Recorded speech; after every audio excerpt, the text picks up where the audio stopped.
Hello, नमस्कार दोस्तों। आज हम अपना जो संख्या पद्धति का टॉपिक था उसका छठा पार्ट ले रहे हैं। जो पांचवा पार्ट था उसमें हमने पढ़ लिए भाजकता के कुछ नियम। जैसे हमने पढ़ लिया 2 की भाजकता का नियम पढ़ लिया, 3, 6 और 9, 4, 8, 12 एक साथ हमने पढ़े थे। इनकी भाजकता के नियम हमने पढ़ लिए। आज इस पार्ट को आगे बढ़ाते हुए भाजकता के नियम पार्ट 2 हम स्टार्ट कर रहे हैं। इस पार्ट में हम पढ़ेंगे जैसे 5 और 10 की भाजकता का नियम। आप सभी अच्छी तरह जानते भी हैं कि कोई संख्या किस प्रकार 5 से या फिर किस प्रकार 10 से पूर्णतः विभाजित होगी। लेकिन हम इसके साथ ही बढ़ेंगे कि कुछ अभाज्य संख्याएं हैं। जैसे अभाज्य संख्याओं में 7 है, 11 है, 13 है, 17 है और 19 है। यानी इन संख्याओं को देखेंगे कि किस प्रकार ये किसी संख्या में पूर्णतः विभाजित हो जाएंगी। तो सबसे पहले हम लेते हैं 5 की भाजकता का नियम। 5 की भाजकता।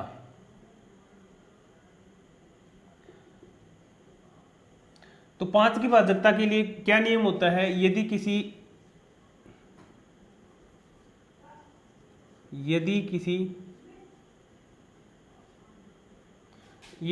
संख्या में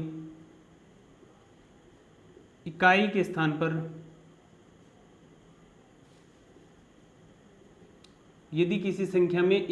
स्थान पर जीरो या फिर 5 प्रयुक्त हो तो वह संख्या भी 5 से पूरी विभाजित हो जाएगी। तो वह संख्या भी 5 से पूर्णतः विभाजित हो जाएगी।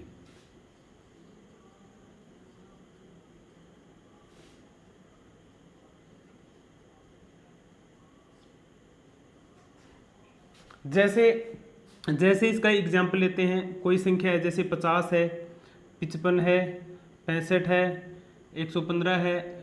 कहने का मतलब सिर्फ इतना ही है, उसके लास्ट में यानी इकाई के स्थान पे या तो 0 हो या फिर 5 हो। अगर 0 और 5 आ रहा है तो वह संख्या पूरी 5 से विभाजित हो जाएगी। यानी अगर उस संख्या में 5 का भाग देंगे तो भागफल के रूप में सिर्फ 0 बचेगा और कोई अंक नहीं बचेगा। इसके बाद में देखते हैं 10 की भाजकता का नियम। 10 की भाजकता का नियम में क्या होता है देखो। इसके बाद सेकंड लेते हैं 10 की भाजकता का नियम। 10 की भाजकता में क्या हो जाएगा? यदि किसी संख्या में इकाई के स्थान पे क्या हो, केवल और केवल 0 प्रयुक्त हो, इकाई के स्थान पे क्या हो, 0 हो, तो वह संख्या भी 5 से पूर्णतः विभाजित हो जाएगी। जैसे ये एग्जाम्पल है 50 और इसके लास्ट में क्या होना चाहिए? 0 होना चाहिए। जैसे कोई एग्जाम्पल लेते हैं, लास्ट में 0 होना चाहिए, इकाई के स्थान पे 0 होना चाहिए। या फिर ये संख्या है, अगर इसमें इकाई के स्थान पे क्या हो, 0 हो, तो वह संख्या 10 से पूरी विभाजित हो जाएगी। ये 5 और 10 की भाजकता के नियम बिल्कुल इजी है। आप पहली कक्षा से यानी स्टार्टिंग से करते आ रहे हो कि किस संख्या में 5 का और किस संख्या में 10 का पूरा भाग चला जाएगा। इसके बाद में देखते हैं कुछ अभाज्य संख्याएं। तो सबसे पहले लेते हैं 11 की भाजकता का नियम। क्योंकि जो 11 की भाजकता का नियम है, अन्य जैसे 7 है, 13 है, 17 है, 19, उनकी भाजकता का नियम है उनसे अलग है। तो सबसे पहले हम लेंगे 11 की भाजकता का नियम।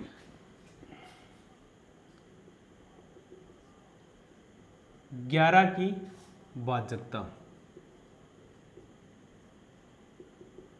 देखो, इसे ध्यान से समझते हैं कि क्या है। यदि किसी संख्या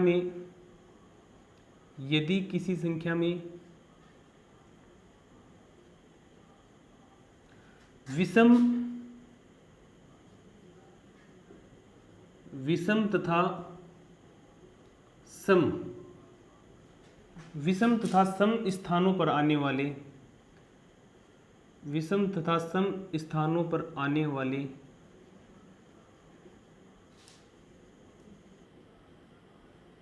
अंकों के योग का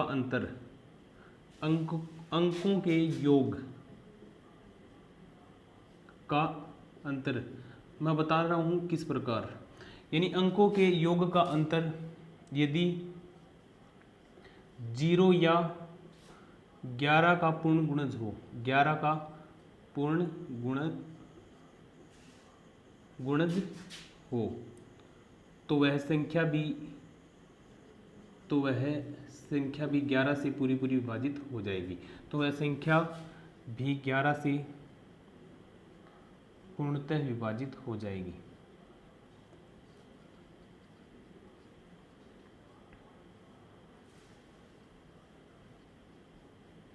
देखो क्या बोल रहा है, यदि किसी संख्या में विषम तथा सम स्थानों पर आने वाले अंकों के योग का अंतर, यानी हमें देखना है कि कोई संख्या उसमें विषम स्थान पर कौन कौन से अंक आ रहे हैं उनको योग करो, बाद में सम स्थानों पर कौन कौन से अंक आ रहे हैं उनको योग करो, और उन दोनों के योग का अंतर यदि या तो 0 आ रहा हो या फिर 11 का पूर्ण गुणज, यानी 0 का मतलब उनको अगर घटाएं तो या तो 0 आना चाहिए या 11 का पूर्ण गुणज। 11 का पूर्ण गुणज का मतलब क्या है, उनका ये अंतर जो है वो 11 आए या फिर 22 या फिर 23 या फिर 33। इसका मतलब ये हुआ कि 11 के पूर्ण गुणज का मतलब क्या हुआ, जिस संख्या में यदि 11 का पूरा भाग चला जाए तो वह संख्या क्या होगी, 11 की पूर्ण गुणज होगी, तो वह संख्या भी 11 से पूर्णतः विभाजित हो जाएगी।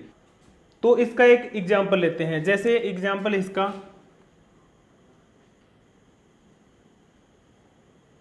तो सबसे पहले इसमें क्या बोला है, यदि किसी संख्या में विषम स्थान पे, विषम स्थान का मतलब है ये 1 नंबर पे है यानी इकाई पे है, ये 2 नंबर पे है, ये 3 नंबर पे है, ये अंक आपका 4 नंबर पे है और ये अंक आपका 5 नंबर पे है। तो इसमें विषम स्थान पे कौन कौन सा अंक आया है, जैसे विषम स्थान है 1, 3 और 5, यानी विषम स्थान पे आए हैं अंक 2, 5 और 1। मैंने क्या बोला है कि विषम स्थान पे आने वाले अंकों का योग, तो विषम स्थान पे आने वाले अंकों को यदि जोड़ें तो 5 और 2 7 हो जाएगा, 7 और 1 8 हो जाएगा। विषम स्थान पे आने वाले अंक तथा सम स्थान पे आने वाले अंक, सम स्थान पे एक तो ये आया है 2 यानी 1 4, ये 2 सम स्थान है, यानी एक तो आया है आपका 5 सम स्थान पे, एक आया है 3, इनको भी आपस में जोड़ लो, 5 और 3 कितना हो जाएगा 8, यानी सम और विषम स्थान पे आने वाले अंकों का योग हमने कर लिया। इसके बाद में क्या बोल रहा है कि यदि किसी संख्या में विषम तथा सम स्थानों पर आने वाले अंकों के योग का अंतर, अंकों का योग कितना आ रहा है, विषम स्थान पे आने वाले अंकों का योग 8, सम स्थानों पर आने वाले अंकों का योग भी 8 है, इनका अंतर कितना हो जाएगा, अंतर 0। अगर अंतर 0 या फिर 11 का पूर्ण गुणज हो, तो पहली कंडीशन में क्या बोला है 0, तो अंतर इसका क्या आ रहा है 0, तो वह संख्या भी क्या हो जाएगी 11 से पूर्णतः विभाजित हो जाएगी। इसका मतलब 13,552 में यदि 11 का भाग देंगे तो यह संख्या पूरी पूरी विभाजित हो जाएगी। इसके बाद में इसका एक एग्जाम्पल और लेके देखते हैं, जैसे इसका एग्जाम्पल है, ये एग्जाम्पल है। तो सबसे पहले हमें यही देखना है कि विषम स्थान पे ये वाला अंक और ये वाला अंक, यानी एक अंक को छोड़कर एक अंक विषम स्थान पे, सम स्थान में वही दूसरे नंबर से स्टार्ट कर दो, एक अंक को छोड़कर दूसरा अंक। तो विषम स्थान पे 9 और 2 यानी 9 और 2 11 और 5 और 6 6 5 11, इनका अंतर कितना आ रहा है। इसका एक उदाहरण और देखते हैं, जैसे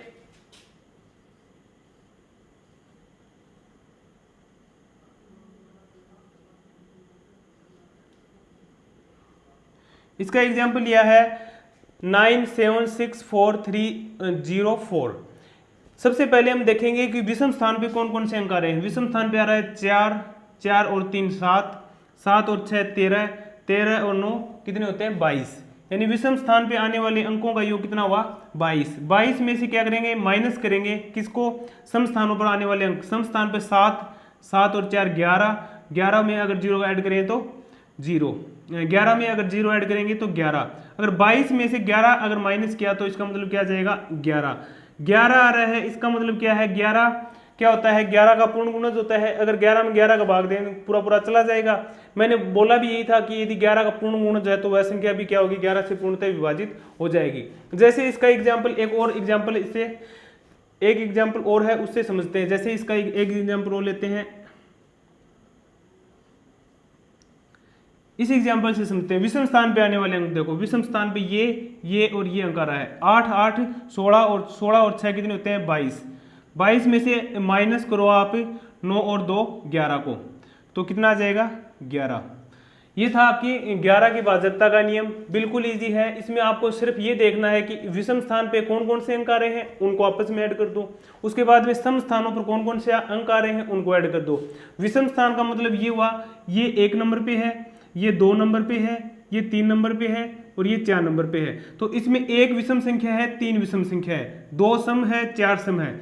ये तो अंक आ रहे हैं विषम पे, और 2 और 4 यानी ये 6 और 5 आ रहे हैं सम स्थान पे। इनको आपस में ऐड करो, जो इनका ऐड आए यानी जो इनका योगफल आए उनको आपस में माइनस कर दो। अगर माइनस 0 11 22 33 44 इस प्रकार अगर इनका माइनस यानी अंतर आ रहा है तो वह संख्या 11 से पूर्णतः विभाजित हो जाएगी।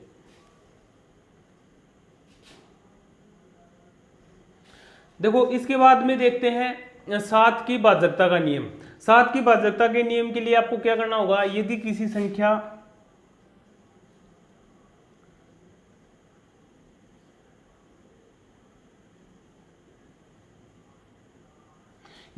संख्या में इकाई अंक का दुगुना, इकाई अंक का दुगुना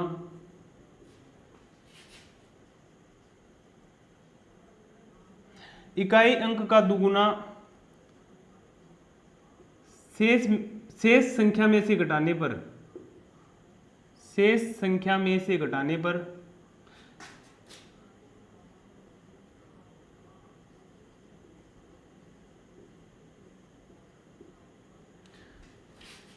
शेषफल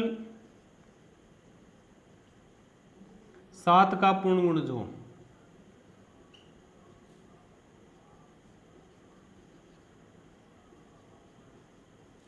तो वह संख्या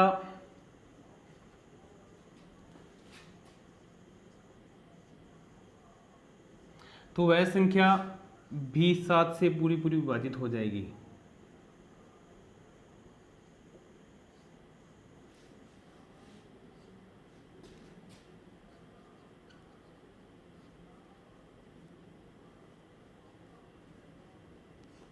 क्या बोल रहा है, यदि किसी संख्या में इकाई अंक का दुगुना कर दे, इकाई अंक को दुगुना करना है, उसके बाद में जो भी संख्या बचे उसमें से इकाई अंक का दुगुना जो आया उसको घटा लेंगे। तो यदि जो संख्या अगर घटाने के बाद 7 का पूर्ण गुणज बचे तो वह संख्या 7 से पूरी पूरी विभाजित हो जाएगी। जैसे इसका कोई एग्जाम्पल लेते हैं, उस एग्जाम्पल के आधार पर समझेंगे। जैसे ये नियम किस प्रकार होते हैं, जैसे 7 का है उसमें तो इकाई अंक को दुगुना कर रहे हैं, इसके बाद में जो आएगा 13 उसमें 4 गुना करेंगे, उसके बाद में आएगा 19 उसमें 3 गुना करेंगे, 4 गुना करेंगे, 5 गुना करेंगे। इस प्रकार ये किस प्रकार करते हैं, यानी इकाई अंक को दुगुना, तिगुना, 4 गुना किस प्रकार करते हैं, उसको जो 7 की एक टेबल होती है, 7 का जो पढ़ा होता है उसके माध्यम से ही हम समझा देंगे। आपको इसको रटने की जरूरत नहीं कि परीक्षा में हम अगर कर रहे हैं तो सबसे पहले ये याद रखना पड़ेगा कि किस अंक को दुगुना करें, किस अंक को 3 गुना करें, ये आपको याद रखने की जरूरत नहीं पड़ेगी। इसको इसी के टेबल के माध्यम से बता देंगे कि ये नियम किस प्रकार बना है। तो सबसे पहले इसका उदाहरण देखते हैं। 1792 यानी 1792 में 7 का पूरा पूरा भाग जाता है या नहीं। तो सबसे पहले मैंने क्या बताया कि इकाई अंक को दुगुना करना है, तो इकाई अंक है 2, इसका जो दुगुना होगा वो कितना हो जाएगा, इकाई अंक का दुगुना यानी 4 हो जाएगा। उस 4 को शेष में से घटा लेंगे, शेष कितना बचा है 179, 179 में से 4 को घटा लेंगे तो कितना आएगा यहाँ पे 175 आ गया। अब भी अगर हमें ये नहीं पता चल रहा कि इसमें 7 का भाग जाता है या नहीं जाता, तो ये प्रोसेस दोबारा करते हैं। तो इसमें इकाई अंक कितना है 5, इस अंक को दुगुना करेंगे, इकाई अंक का दुगुना कितना हो जाएगा 10, 10 को शेष में से घटा लेंगे, 17 शेष है उसमें से घटा लेंगे तो कितना आ जाएगा 7, यानी ये जो आ गया ये 7 का पूर्ण गुणज आ गया। इसका मतलब ये हुआ कि ये जो संख्या है 1792 ये 7 से पूरी पूरी विभाजित हो जाएगी। इसके बाद में जैसे इसका एक एग्जाम्पल और देखते हैं, जैसे इसका एग्जाम्पल लेते हैं ये वाला, इसमें भी वही प्रोसेस करनी है अगर आपको देखना है कि 7 से पूर्णतः विभाजित हो जाएगा या नहीं। तो सबसे पहले इकाई का अंक देखो, इकाई का जो अंक है 5 है, 5 को दुगुना कर लो और शेष में से घटा लो। 5 का दुगुना कितना हो जाएगा 10, 10 को शेष में से घटा लो यानी शेष संख्या ये है, इसमें से अगर घटाएंगे तो कितना बचेगा 665 बचेगा। इससे भी अगर पता नहीं चल रहा तो इस प्रोसेस को आगे बढ़ाओ, इसका 5 का दुगुना 5 दूनी 10 हो गया और 10 को शेष में से घटा लो यानी कितना आ जाएगा 56। मान लो आपको अब भी नहीं पता चला कि 56 में 7 का भाग जाता है या नहीं जाता, तो फिर से वही प्रोसेस अपनानी है। 56 में 6 का दुगुना 12 और 12 में से 5 घटा लो। अगर संख्या बड़ी हो रही है तो उसमें से छोटी संख्या को घटा लेते हैं। 12 में से अगर 5 को घटाया तो 7 आ गया। इसका मतलब लास्ट में हमारा क्या प्राप्त हो रहा है 7 प्राप्त हो रहा है। तो 7 प्राप्त हो रहा है, इसका मतलब 7 का पूर्ण गुणज है और 7 का पूर्ण गुणज है तो ये संख्या भी 7 से पूरी पूरी विभाजित होगी।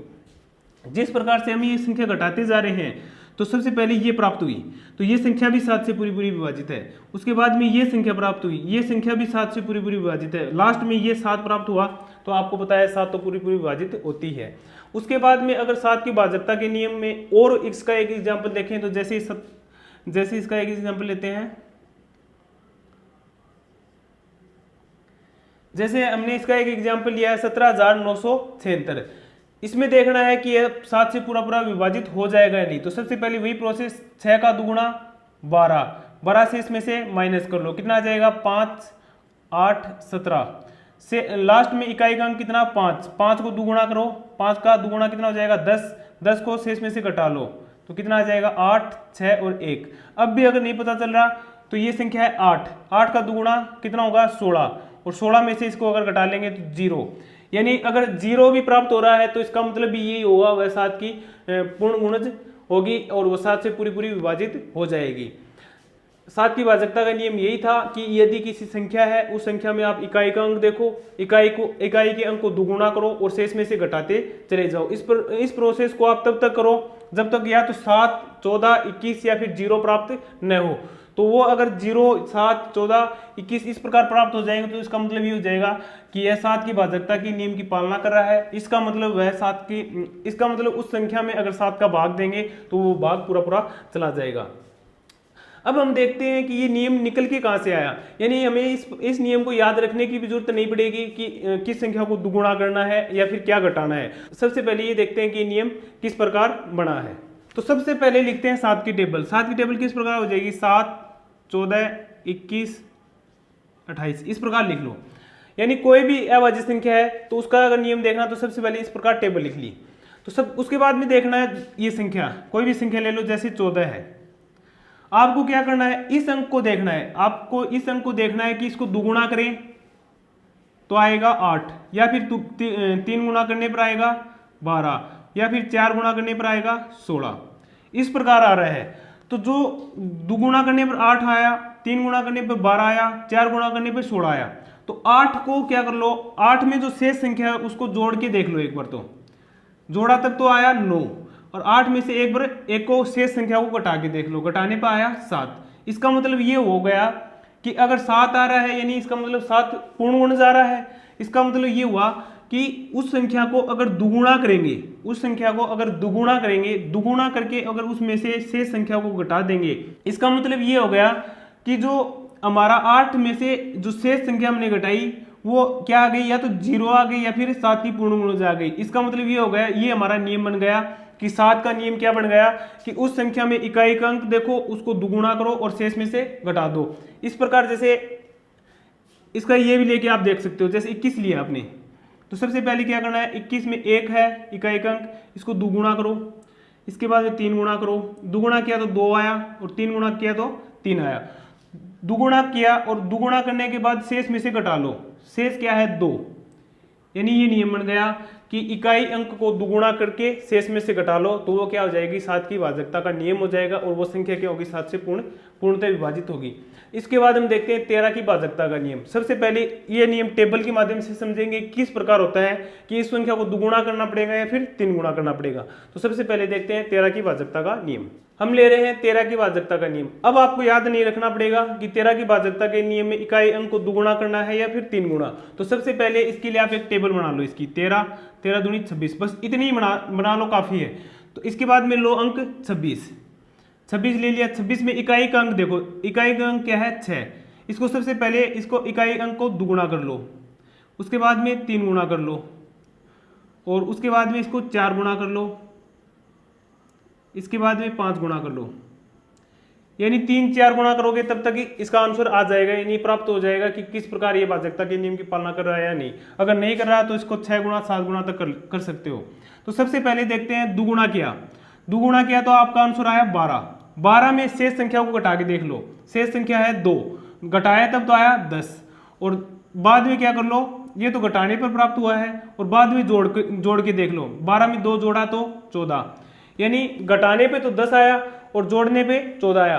तो ना तो 10 है और ना ही 14 13 की पूर्ण गुणज है, यानी ना तो 10 13 की पूर्ण गुणज है, ना ही 14 13 की पूर्ण गुणज है। इसका मतलब ये हो गया कि ये नियम यहाँ पे फेल हो गया। इसका मतलब उस संख्या में दुगुना या तिगुना तो आपको दुगुना आपको नहीं करना। उसके बाद में देखते हैं 3 गुना। 3 गुना में क्या है 18 आ रहा है, तो 18 में शेष संख्या बची 2, 2 जोड़ने पर तो 20 आया और 18 में से 2 अगर घटाएंगे तब कितना आएगा 16। उस संख्या में 18 में से 2 घटाने पर कितना आया 16। इसका मतलब ये हुआ न तो 20 और न ही 16, 13 की पूर्ण गुणज नहीं है। इसका मतलब 3 गुणा करने पर भी आपका नियम सही नहीं बनेगा। उसके बाद में 4 गुणा करो, 4 गुणा में क्या आ रहा है 24, 24 में शेष संख्या 2, 2 जोड़ दो तब तो आएगा 26, और 24 में 2 घटा दो तब आएगा आपका 22, यानी 26 आ रहा है। 26 क्या होती है, 13 की पूर्ण गुणज होती है या नहीं, यानी 26 13 की पूर्ण गुणज होती है। इसका मतलब ये हो गया कि 13 की भाजकता का नियम हमारे पास यहां से आ गया। किस प्रकार आया कि इकाई अंक को हमने क्या किया है 4 गुणा, इकाई अंकों को 4 गुणा किया तो 6 चौके 24, और उसको शेष में से घटा दिया। शेष में से अगर घटाया, सॉरी उसको शेष में से जोड़ दिया, तो शेष में से अगर जोड़ा तो 13 दूनी 26, 26 क्या आ रहा है 13 का पूर्ण गुणज आ रहा है। इसका मतलब ये नियम बन गया कि किसी संख्या के इकाई अंक को 4 गुणा करके शेष में से घटाने पर यदि 0 या फिर 13 का पूर्ण गुणज आ रहा है तो वह संख्या भी 13 से क्या हो जाएगी, पूर्णतः विभाजित हो जाएगी। इस नियम को लिखते हैं, इसके बाद में 13 की भाजकता के नियम के कुछ एग्जाम्पल भी देखेंगे। तो सबसे पहले इस नियम को लिख देते हैं। किसी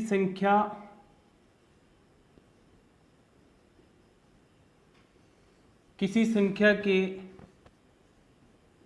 इकाई अंक को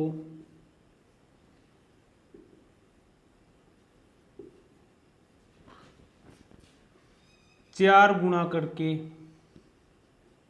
4 गुणा यानी मल्टीप्लाई बाई 4, 4 गुणा करके शेष में से घटाने पर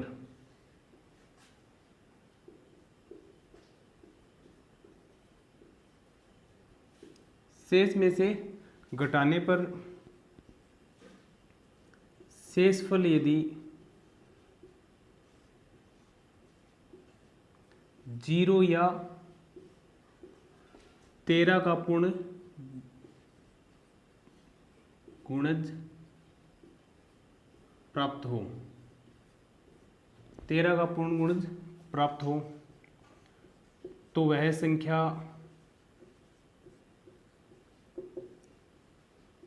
यानी कौन सी संख्या, जिस संख्या का हम इकाई अंक ले रहे हैं, जिस संख्या में देख रहे हैं कि 13 का पूरा पूरा भाग चला जाएगा या नहीं, तो वह संख्या भी 13 से पूर्णतः विभाजित होगी, 13 से पूर्णतः विभाजित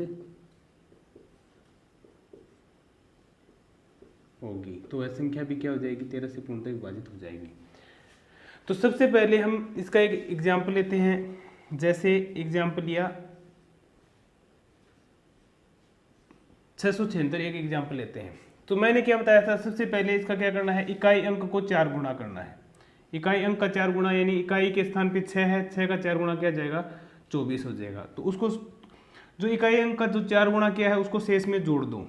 शेष में जोड़ने पर, तो शेष में जोड़ना है, सॉरी यहाँ पे इकाई अंक का 4 गुणा करके शेष में जोड़ने पर, न कि घटाने पर नहीं, यहाँ पे जोड़ने पर,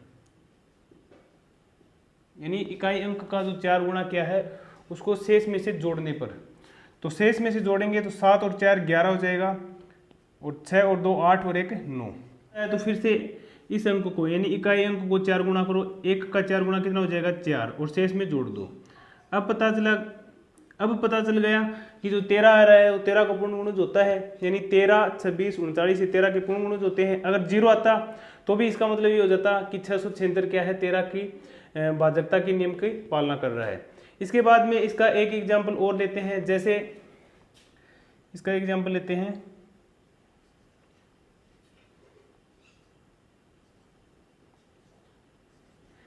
इसमें देखते हैं कि 13 का पूरा पूरा भाग चला जाएगा या नहीं, यानी 76 206। तो सबसे पहले इकाई का अंक देखो, इकाई के अंक को 4 गुणा करो, शेष में जोड़ दो। इकाई का अंक 6 है, 6 का 4 गुणा 24, 24 को शेष में जोड़ दो, तो क्या हो जाएगा 4 4 6 और 7। इसके बाद में इकाई अंक का फिर से 4 गुणा 6 चौके 24, सॉरी 4 चौके 16, और इसमें जोड़ दो, कितना हो जाएगा 6 4 10, 6 और 1 7 और 1 8 और 1 7। फिर से इकाई अंक का 4 गुणा, 0 का 4 गुणा 0 होगा, 78 में जोड़ेंगे तो इसका मतलब 78 ही आएगा। तो 78 में देखो 78 क्या होता है 13 का पूर्ण गुणज होता है, इसका मतलब ये संख्या भी पूरी विभाजित हो जाएगी 13 से। अगर यहाँ तक भी नहीं पता चलता कि 78 भी 13 का पूर्ण गुणज है या नहीं, तो फिर से क्या करेंगे 8 का 4 गुणा 8 चौके 32, 8 चौके 32, 32 किस में जोड़ेंगे, 7 में जोड़ देंगे यानी शेष में, तो कितना हो जाएगा 39। अब पता चल गया कि 39 13 की पूर्ण गुणज है। इसका मतलब क्या हो गया, ये हो जाएगा 76,206, या जो एग्जाम्पल हमने लिया था 76,206 वो क्या होगा 13 से पूर्णतः विभाजित होगा। इसके बाद में इसका एक एग्जाम्पल और करके देखते हैं। जैसे कोई एग्जाम्पल ले रहे हैं, थर्ड इसका एग्जाम्पल ले रहे हैं,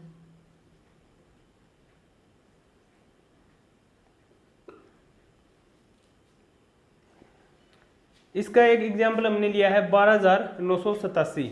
तो सबसे पहले इकाई का अंक देखना है। इकाई का अंक है 7, 7 का 4 गुणा 7 चौके 28, 28 से इसमें जोड़ने पर, तो इसको इसमें जोड़ते हैं तो 8 8 16, 9 2 11 और 1 12, 2 और 1 3 और 1।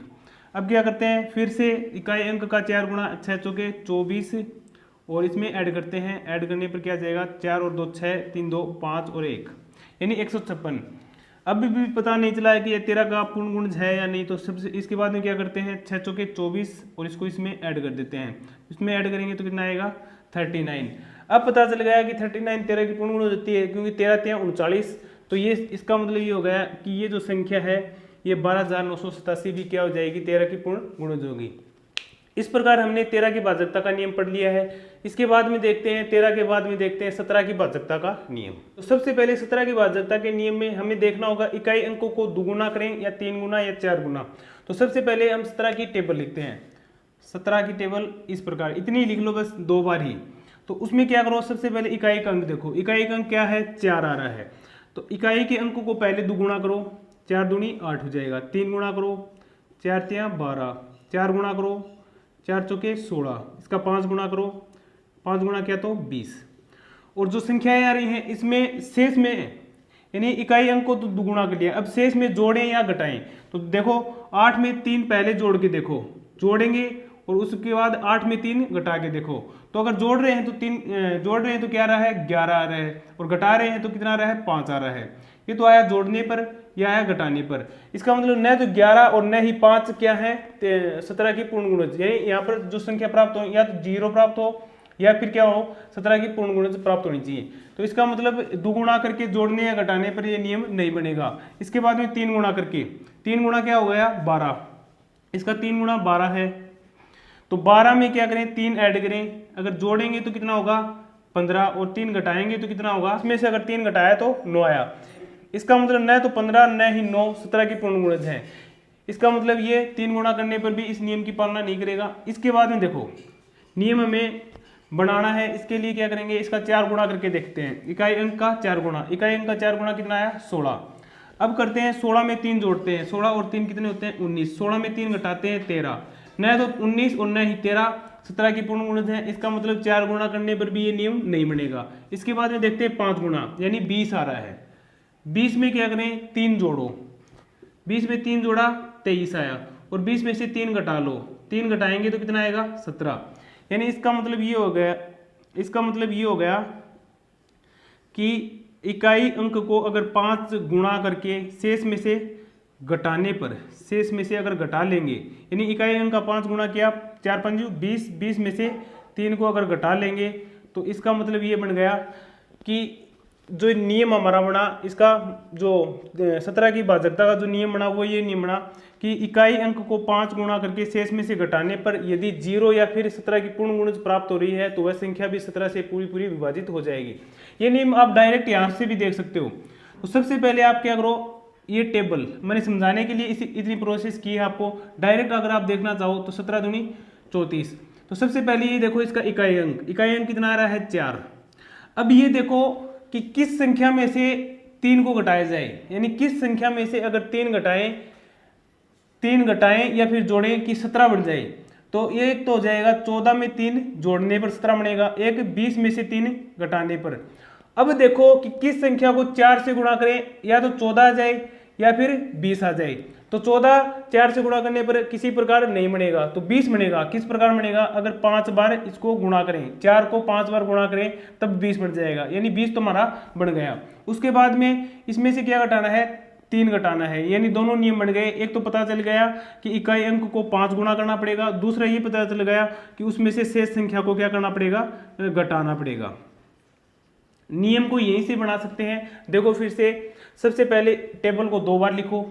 अगर इतनी बड़ी प्रोसेस आप नहीं करना चाहते हो तो सबसे पहले ये देखो इसका इकाई अंक क्या है, इकाई अंक इसका 4 है। उसके बाद में देखो दूसरा अंक क्या है, शेष अंक 3 है। तो आपको ऐसी संख्या लानी है कि उसमें या तो जोड़ें तब 17 बन जाएगा, या तो जोड़ने पर 17 बने, या फिर घटाने पर 17 बने। यानी किसी संख्या में से अगर 20 में से अगर 3 घटाएंगे तब 17 बनेगा। एक जोड़ने पर, यानी 14 में 3 जोड़ने पर। अब आपको क्या देखना है कि किस संख्या का, अगर किस संख्या को यानी इकाई अंकों को किस से गुणा करें, या तो वो 20 बन जाए या फिर 14 बन जाए। तो क्या होगा, 14 तो नहीं बनेगा, यानी गुणा अगर 5 से करेंगे तो 20 बनेगा। तो इसका ये नियम बन गया। 17 की भाजकता का नियम हम पढ़ रहे हैं थर्ड।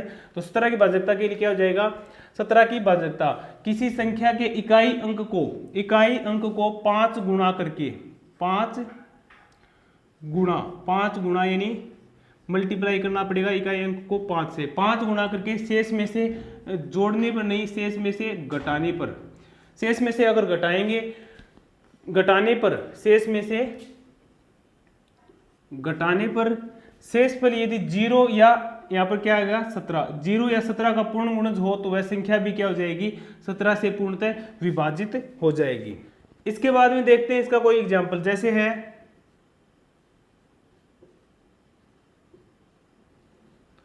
इस संख्या में देखना है कि 17 का पूरा पूरा भाग चला जाएगा या नहीं। तो सबसे पहले इसको करो, यानी इकाई अंक का 5 गुणा, इकाई अंक का 5 गुणा कितना हो जाएगा, 8 पंजू 40, और शेष में इसको घटाने पर तो 4 में से 0 गया 0, 12 में से 4 गया 8, यहाँ पे हो जाएगा 3, यहाँ पे हो जाएगा 9। फिर से वही प्रोसेस, 5 का 4 गुणा 20, इसमें से घटा लो तो कितना हो जाएगा 8, 1 और 9। फिर से इसका 5 गुणा 40, इसमें से घटा लो 1, और 9 में से 4 गया 5, यानी 51। तो 17 34, 17 3 51। 51 क्या है, 17 की पूर्ण गुणज है। अगर आपको नहीं पता चला तो फिर से यहाँ से कर सकते हो कि 1 का 5 गुणा कितना 5, इसमें से घटा लो। कहने का मतलब ये है कि अगर शेषफल के रूप में 0 या फिर 17 का पूर्ण गुणज प्राप्त हो रहा है तो उस संख्या में, ये जो संख्या है 94,248 में 17 का पूरा पूरा भाग चला जाएगा। इसका एक एग्जाम्पल और लेते हैं। जैसे एग्जाम्पल ले रहे हैं हम, प्रोसेस वही करनी है, इकाई का अंक देखना है, इकाई के अंक को 5 गुणा करना है, यानी 5 का 5 गुणा 25, और शेष में से इसको घटा लेना है। तो हो जाएगा 7, और यहाँ पे बचेगा, देखो 12 में से 5 घटाया 7, यहाँ पे हो जाएगा 7, 7 में से 2 घटाया 5, और ये हो जाएगा 3। फिर से इसका 5 गुणा 7 पंजू 35, और शेष में से घटा लेना है, इस शेष में से घटाया तो कितना आया 0। इसका मतलब ये हो गया कि ये संख्या 3825 क्या है, 17 की पूर्ण गुणज है। या फिर ये भी बोल सकते हैं 3825 में अगर 17 का भाग देंगे तो वह संख्या पूरी पूरी, यानी इस संख्या में 17 का अगर भाग दिया तो पूरा पूरा भाग चला जाएगा। तो 19 की भाजकता के लिए सबसे पहले आप 19 की टेबल लिख लो, 19 एकम 19, 19 दूनी हो गया आपका 38। तो इसके बाद में क्या करना है, इकाई का अंक लेना है, यानी अभाज्य संख्या है, इसमें इकाई का अंक हो गया 8। 8 का क्या करना है, एक गुणा नहीं करना, दुगुणा करना है, दुगुणा हो जाएगा 16, 3 गुणा कितना हो जाएगा 24, और 4 गुणा कितना हो जाएगा 32। अब इसमें क्या करना है, एक बार तो शेष को घटा के देखना है, यानी शेष है 3, और एक बार शेष को जोड़ के देखना है। अगर 16 में घटाने पर, शेष को अगर घटाएंगे तो घटाने पर कितना होगा, 16 में से 3 घटा दिया तो कितना बचा 13, और दूसरी बार आपको करना है जोड़ने पर, 16 में 3 जोड़ा तो कितना बन गया 19, यानी ये 19 क्या हो गया, 19 का पूर्ण गुणज हो गया, यानी 19 है, 19 में 19 का भाग देंगे तो कितना शेषफल बचेगा 0। तो इसका मतलब ये हो गया कि हमारा नियम इस प्रकार बन गया कि यदि किसी संख्या में इकाई अंक को दुगुणा करके, इकाई अंक को दुगुना करके, यानी मल्टीप्लाई किसे करनी है 2 से, इकाई अंक को दुगुना करके शेष में जोड़ने पर शेषफल यदि 0 या फिर क्या हो 19 का पढ़ रहे हैं हम, सॉरी यहाँ पे हम पढ़ रहे हैं 19 की भाजकता का नियम, या 0 या 19 का पूर्ण गुणज प्राप्त हो तो वह संख्या भी क्या होगी 19 से पूर्णतः विभाजित हो जाएगी। फिर से देखो 19 38 19 या 57, जैसे इसमें देखें 57 में तो क्या किया, 57 में क्या करना है आपको 7 का दुगुणा करना है, 7 का दुगुणा हो जाएगा 14, और 14 शेष में जोड़ देना है, 14 और 5 कितने होते हैं 19। इसका मतलब ये नियम बन गया कि किसी संख्या में हमें क्या करना है, अगर 19 का देखना है यानी 19 का नियम तो देखना है, तो सबसे पहले उस संख्या को दुगुना करो इकाई अंक को और शेष में जोड़ दो। इसको आप डायरेक्ट भी कर सकते थे। डायरेक्ट किस प्रकार, ये संख्या में इकाई का अंक तो है 8, इकाई का अंक 8 है और शेष संख्या 3 है। आपको ये देखना है कि किस संख्या में 3 को जोड़ें या फिर 3 को घटाएं, यानी किस संख्या में 3 को जोड़ें या फिर 3 को घटाएं कि 19 हो जाए। तो अगर 16 में 3 जोड़ेंगे तो 19 बनेगा एक तो, और एक हो जाएगा आपका 19 के लिए 22 में से 3 घटाएंगे तब 19 बनेगा। तो 16 देखो ये है इकाई का अंक, इकाई का अंक को किस से गुणा करें, 16 बन जाए या फिर 22 बन जाए। 22 तो नहीं बनेगा, 16 बनेगा। कब बनेगा, जब इकाई अंक को 2 से गुणा करेंगे। तो इसका मतलब एक बात पता चल गई कि इकाई के अंक को हमें क्या करना है, दुगुना करना है। उसके बाद में देखना है कि जोड़ना है घटाना। तो देखो जोड़ने पर आ रहा है, यहाँ पे क्या आ रहा है, जोड़ने पर। इकाई अंक को दुगुना करके शेष अंक में यदि जोड़ देंगे तो वह जो संख्या प्राप्त होगी, यदि वह 0 या 19 प्राप्त हो रही है, 38 प्राप्त हो रही है, 57 प्राप्त हो रही है, यानी 19 का पूर्ण गुणज प्राप्त हो रही है, तो इसका मतलब क्या हो जाएगा, वह 19 की भाजकता के नियम की पालना करेगा और वह संख्या क्या होगी, 19 की पूर्ण गुणज होगी, या फिर उसमें 19 का भाग देंगे तो पूरा पूरा चला जाएगा। जैसे इसका कोई एग्जाम्पल लेते हैं, एग्जाम्पल से देखते हैं। ये एग्जाम्पल लिया इसका 10,678। तो सबसे पहले क्या करना है, इकाई अंक को दुगुना करना है। 8 का दुगुना हो जाएगा 16, और शेष में इसको आपको क्या कर देना है, शेष में इसको जोड़ देना है। जोड़ने पर तो कितना आ जाएगा, 7 और 6 13, 6 और 1 7 और 1 8 और 0 और 1। अब फिर से इस अंक को दुगुना करो, इकाई अंक को दुगुना किया तो 3 दूनी 6, और शेष में इसको क्या करना है, जोड़ना है। तो 8 और 6 14 हो जाएंगे और ये आपका हो जाएगा 1। फिर से वही प्रोसेस, इकाई अंक को दुगुना करना है, 4 दूनी 8 हो जाएगा, और शेष में इसको जोड़ देना है। 11 और 8 हो जाएंगे 19, यानी 19 प्राप्त हो रहा है। इसका मतलब 19 में 19 का भाग देने पर शेषफल 0 प्राप्त होगा, और ये संख्या क्या है, 19 की पूर्ण गुणज है। इसका मतलब ये होगा 10,678 में 19 का भाग देंगे तो वह पूरा पूरा चला जाएगा। जैसे इसका एक एग्जाम्पल और लेते हैं।